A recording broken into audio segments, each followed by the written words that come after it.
నిద్ర లేవగానే మనం మొట్టమొదట చూడాల్సినటువంటి దేవుళ్ళు కానీ దేవతల ఫోటోలు ఏది అనేది ప్రశ్న. బ్రహ్మాండం అందరూ కూడా నిద్రపోతారు. ప్రొద్దున్నే తెల్లవారుజామునే నిద్ర లేస్తారు. నిద్ర లేచినప్పుడు మనం ఏ పటం చూడాలనుకుంటాం? మన చేతిని మనమే ఇలా చూసుకోవాలా? మన చేతుల్లో కరము క్రింద మహావిష్ణువు, మధ్యలో శివుడు, పైన బ్రహ్మ. అందువలన అరచేతుల్లో మహాలక్ష్మి ఉంటుంది కాబట్టి అరచేతులు కొంతమంది చూసుకుంటారు, ఇది మంచిది. రెండవది, శ్రీ వెంకటేశ్వర స్వామి వారు కలియుగ దైవం. మరి విష్ణు భక్తులంతా కూడా లేవగానే శ్రీ మహావిష్ణువు యొక్క వెంకటేశ్వర స్వామి వారి యొక్క విగ్రహాన్ని చూసుకుంటాం, ఇది రెండవది కరెక్ట్. మూడవది మహాలక్ష్మి తల్లి. డబ్బంటే అందరికీ పిచ్చ, డబ్బు అందరికీ ఇష్టం కాబట్టి మహాలక్ష్మి ఫోటో లేని ఇల్లే ఉండదు. మరి అటువంటి మహాలక్ష్మి తల్లి మందస్మిత వదనం, మరి నవ్వుతూ ఆ అమ్మవారు ఉన్నటువంటి ఫోటో చాలా చూడాలి. చాలామంది నుంచున్న లక్ష్మీదేవి ఉండకూడదు, కూర్చున్న లక్ష్మి ఉండాలా, ఏనుగుల మీద ఉన్న లక్ష్మి ఉండకూడదు. What is all this? Mahalakshmi తల్లి ఎలా ఉన్నా సరే, నడిచున్న లక్ష్మీదేవి ఉంటా, నుంచున్న లక్ష్మీదేవి ఉంటేనంట మనకు ఆ లక్ష్మీదేవి నడిచి బయటికి వెళ్ళిపోతుందంట. మరి అందువలన కూర్చున్న లక్ష్మీదేవి ఉండాలట. మీకు కూర్చున్న లక్ష్మీదేవైనా నుంచున్న లక్ష్మీదేవైనా ఆ లక్ష్మీదేవి అమ్మవారి యొక్క బొమ్మను, ఫోటోను కనుక మీరు చూసినట్లయితే బ్రహ్మాండంగా మీకు కలిసి వస్తుంది. కాబట్టి కలియుగ దైవాలైనటువంటి వెంకటేశ్వర స్వామి, మరి మహాలక్ష్మి తల్లి డబ్బే డబ్బు అనమాట మీకు. ఆ తర్వాత మీ సొంతంగా మీ చేతులను చూసుకోవాలి. అన్నిటికంటే ముఖ్యంగా నిద్ర లేవగానే మీ భార్య ముఖం మీరు చూడాలి. తెల్లవారితే మీకు తిండి పెట్టేది ఆమె, తినేది ఇక్కడ, చేయి కడిగేది వేరే చోట. మహాలక్ష్మి ఫస్ట్ ఎవరండి? తల్లి. మరి తల్లి అందరి ఇళ్లలో ఉండదు కదా. తల్లి విధవైనా కూడా తల్లి ఫోటో మనం చూసుకోవచ్చు, తల్లి విధవైన తల్లి మొహం మనం చూడొచ్చు. అంతేగాని విధవ మొహం పొద్దున్నే చూడకూడదు, ఇలాంటి అన్నీ కూడా నడబావు. కాబట్టి తల్లి ఉన్నవాళ్ళు తల్లిని చూసుకోండి, తర్వాత పెళ్ళాన్ని చూడండి. ఆ తర్వాత తల్లి లేదనుకోండి, పెళ్ళాం ముఖం చూడండి. అలాగే మనకి ఏనుగులు, నెమలులు, దేవుళ్ళు దేవతలు అంటే ఇవి కూడా దేవుళ్ళు దేవతలే. కుమారస్వామి వాహనం, మహాలక్ష్మి వాహనం ఏనుగు, రాధాకృష్ణుల ఫోటో కూడా మనం చూసుకున్నట్లయితే బ్రహ్మాండంగా ఉంటుంది. అలాగే పుష్పాలలో తామర పుష్పం ముఖం కనుక మీరు చూసినట్లయితే బ్రహ్మాండంగా మీకు కలిసి వస్తుంది. మామిడి చెట్టు ఉంటే ఎదురుకుండగా మామిడి చెట్టు మీరు చూసినట్లయితే అద్భుతమైనటువంటి లక్ష్మీ తల్లి మిమ్మల్ని కనికరిస్తుంది. ఇంకా అందులో డౌట్ లేదనమాట. నేను ఒక స్టోరీ చెప్తాను మీకు. ఒక ఆమె కనీసం చాలా పూర్ అనమాట. భర్త లేడు, పిల్లలు లేరు, ఎవరూ లేరు. ఇది మా కళ్ళ ముందు జరిగినటువంటి చరిత్ర కాబట్టి చెప్తున్నాను. ఆమె వయసు 50 సంవత్సరాలప్పుడు, మేమంతా చిన్నపిల్లలు, మా గురువుగారి ఇంటి దగ్గరే ఉండేది. అయితే ఆమె ఏం చేసేదండి, పాపం ఒక ఆవును పెంచేది. అందరూ కూడా, ఇది పైడిపొరలో జరిగింది, తణుకులో పైడిపొరలో. అయితే అందరూ కూడా ఏమన్నారు, ఈమెకే తినడానికి లేదు, ఆవును పెంచుతుందన్నారు.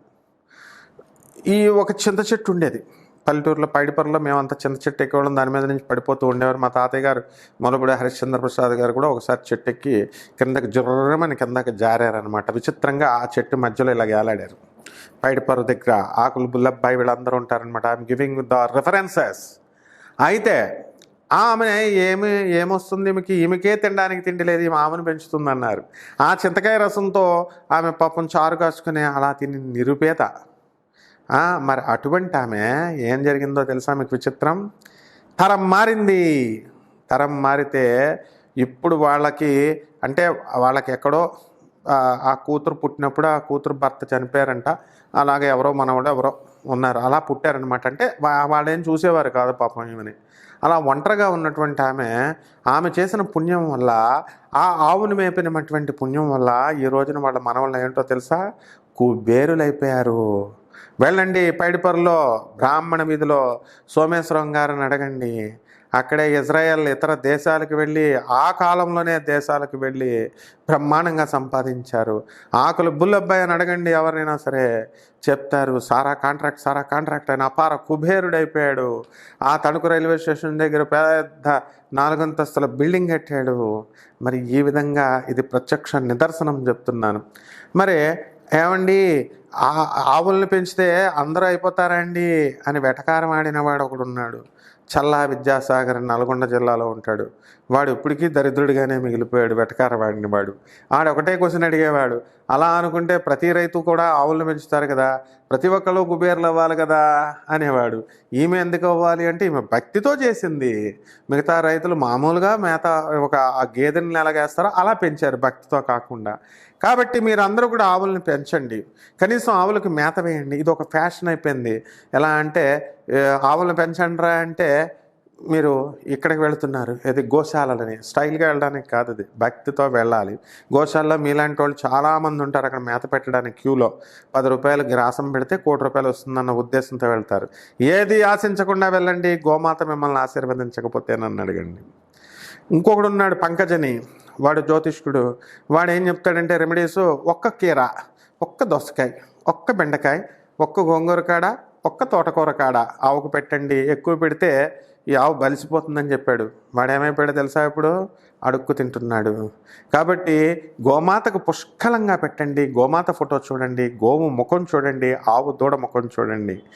మీ తల్లుల్ని ఈ ఫోటోలు మీరు చూస్తున్నట్లయితే అపార కుబేరులైపోవడం మాత్రం ఖాయం. శుభమస్తు. కర్కాటక రాశి. ఈ కర్కాటక రాశి వారికి మనకి ఈ ఆషాఢ మాసంలో బ్రహ్మాండంగా ఉంటుంది. మరి లాభంలో ఉన్నటువంటి కుజగురుల ప్రభావం వల్ల రియల్ ఎస్టేట్ వాళ్ళంతా కూడా ఎంతో కాలంగా మాకు అమ్ముడవ్వట్లేదండి అనుకునేటటువంటి సైట్స్ అన్నీ కూడా అమ్ముడైపోవడం జరుగుతుంది. అలాగే ఎప్పుడెప్పుడో ఎక్కడెక్కడో పనులు పెండింగ్లో ఉన్నటువంటి అన్నీ కూడా పనులు పూర్తయిపోతాయి. వృత్తి వ్యాపార ఉద్యోగ విషయాల్లో ఎదుగుదల కనబడుతుంది. మీరు అనుకున్నటువంటి సక్సెస్ అనేటటువంటిది మీకు కలిసి వస్తుంది. అదేవిధంగా ఈ యొక్క కర్కాటక రాశి వారికి విదేశాల నుంచి బ్రహ్మాండమైనటువంటి ఆఫర్లు మీకు రావడం జరుగుతాయి. అలాగే చక్కగా విశ్వవిద్యాలయాల్లో మీరు కోరుకున్న చోట్ల సీట్లు మీకు రావడానికి అవకాశాలు ఉంటాయి.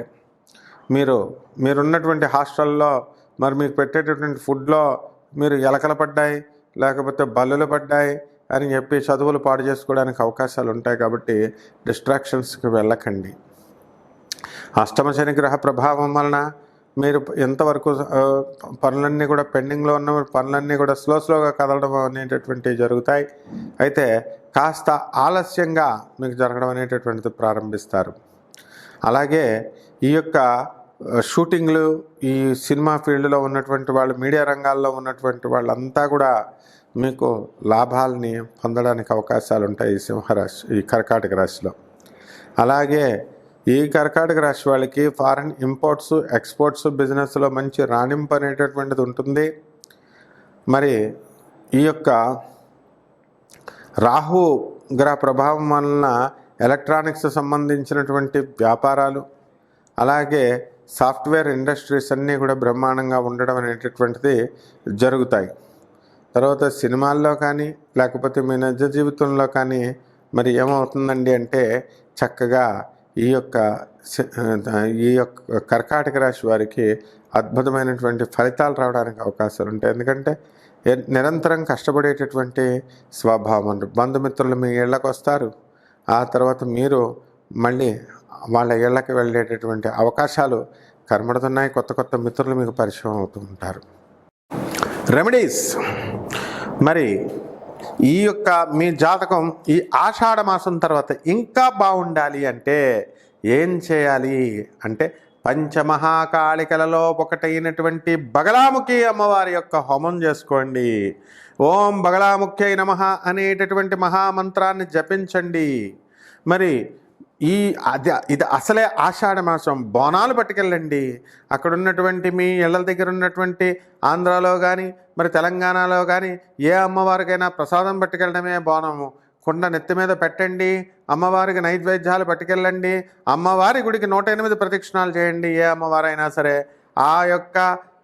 ఈ యొక్క బోనాలని మహానివేదన్ని మీరు అమ్మవారికి సమర్పించండి. అలాగే మీ ఇంట్లో బగలాముఖి అమ్మవారి యొక్క హోమం చేయించుకోవండి. తర్వాత జపము కంపల్సరీ. మీరు చిన్నమస్తాదేవి యొక్క జపము కనీసము రోజుకి 108 సార్లు, ఉదయము మళ్ళీ సాయంత్రము 108 సార్లు జపము జపమాలతో చేసుకోండి. మీరు అనుకున్నవన్నీ కూడా సక్సెస్ అవుతారు. ఏ పనైనా సరే అపనిందలు పోతాయి మీ మీద. తర్వాత రావి చెట్టు చుట్టూ తిరగండి. రావి చెట్టు చుట్టూ నీళ్లు పోస్తూ మరి దానికి 21 సార్లు ప్రదక్షిణలు చేయండి. ఈ విధంగా చేయండి. అసాధ్యమైనటువంటి పనులు ఏవి ఉండవు. మరి మీరు అనుకున్నది ఎంతకాలంగా మీరు అనుకుంటున్నారు నాకు ఈ పని అవ్వడం లేదండి అని. బిల్స్ కాంట్రాక్టర్లు ఎవరైతే ఉన్నారో గవర్నమెంట్ నుంచి రావాల్సినటువంటి బిల్స్ అన్నీ కూడా వచ్చేస్తాయి. నేను 2 సంవత్సరాల నుంచి ప్రేమలో ఉన్నానండి, వీళ్ళ చుట్టూ తిరుగుతున్నాను, సక్సెస్ కాలేకపోతున్నాను అనేటటువంటి వాళ్ళకి మీకు అవతల వాళ్ళు వశీకరణం అయిపోతారు. దశమహావిద్యల్లో ఉన్నటువంటి హోమం ఇది. కుంకుమార్చనతో క్రీమ్ క్రీమ్ క్రీమ్ అంటూ మీరు అమ్మవారి యొక్క ఆ యొక్క యంత్రం పైన కానీ, అమ్మవారి యొక్క పాదపద్మాల దగ్గర కానీ, ఆ చిన్నమస్తాదేవి యొక్క పాదాల దగ్గర కుంకుమార్చన చేయండి. మీరు అనుకున్నది మీరు సాధిస్తారు. అలాగే మరి రాహువుని కంట్రోల్ చేయాలి. మినుముల్ని, కిలోంపావు మినుముల్ని, ఆవుపేడ రంగు ఉన్నటువంటి వస్త్రాల్ని పేద బ్రాహ్మణులకి దానం చేయండి. అది కూడా శనివారం కరెక్ట్గా ఉదయం 8 గంటలకు చేయాలి. మరి అలాగే చక్కగా నవగ్రహాల చుట్టూ ప్రదక్షిణ చేయండి. ప్రదక్షిణ చేసి మీరు మనల్ని చక్కగా ఈ యొక్క రాహుకి ఓం రాహవే నమః అనేటటువంటి మహామంత్రంతో మీరు జపం చేయడం ద్వారా ఈ రాశి వారందరూ కూడా బ్రహ్మాండంగా వృద్ధిలోకి వస్తారు. ఈ నెల మీరు విజయాల్ని చవిచూస్తారు.